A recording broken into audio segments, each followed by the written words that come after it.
আপনারা বিড়ালের দুষ্টুমি দেখেছেন, কিন্তু আজ দেখুন আমার ঘরের নতুন ডন বন্টু বানরের কাণ্ড। মালিক রাহুল ল্যাপটপে কাজ করছিল, পাশে ছিল এক গ্লাস দুধ। ফোন আসতেই সে বন্টুকে কড়া ওয়ার্নিং দিয়ে রুমের বাইরে গেল। হ্যাঁ, কিন্তু আমি বুঝেছি। বন্টু কি আর কারো না কথা বন্টু, শোনে? একদম না। রাহুল যেতেই বন্টু ওস্তাদের মতো চেয়ারে বসে পড়ল। বিড়ালের মতো গ্লাস না ফেলে সে মানুষের মতোই গ্লাসটা তুলে এক চুমুক দিল, আর তারপর ল্যাপটপে খটখট করে টাইপ করা শুরু করে দিল। ভাবখানা এমন যেন সেই এখন অফিসের আসল বস আর কর্মীদের ইমেল পাঠাচ্ছে।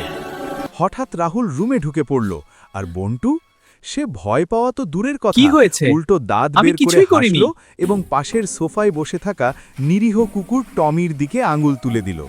মানে বোঝাতে চাইল দুধ খাওয়া আর ল্যাপটপ টেপা সব দোষ নাকি ওই বেচারা টমির। চোর তো ধরা পড়ল না, কিন্তু চোর টমি তো ধরা ফেঁসে পড়লো গেল। না, কিন্তু টমি বন্টুর ফেসে গেল। এমন বন্টুর এমন বজ্জাতি আরো দেখতে চাইলে এখনই চ্যানেলটি সাবস্ক্রাইব করুন। করুন।